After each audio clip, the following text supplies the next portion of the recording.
অনেককে দেখা যায় ইমাম যখন রুকুতে চলে যায় সে তাকবীর দিয়ে রুকুতে চলে যায়, কারণ ইমামের সাথে রুকু পেলে সহিহ মুসলিমে হাদিস এসেছে যে ইমামের সাথে যদি রুকু পায় মুসল্লি তাহলে তার সলাৎ হয়ে যাবে।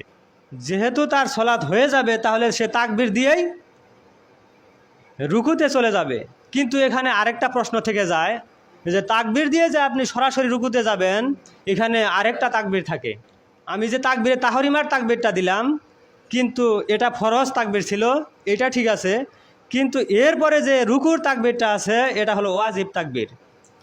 এই আলোচনাটা আমাদের যখন এই ওয়াজিব বিষয়গুলোর আলোচনা করব তখন এই আলোচনাগুলো চলে আসবে ইনশাআল্লাহ।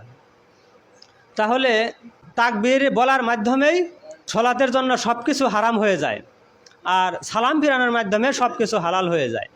ব্যক্তি সালাম ফিরিয়ে নিল, ইমাম সালাম ফিরালো, এখন পিছনে মুসল্লি ইচ্ছা করলে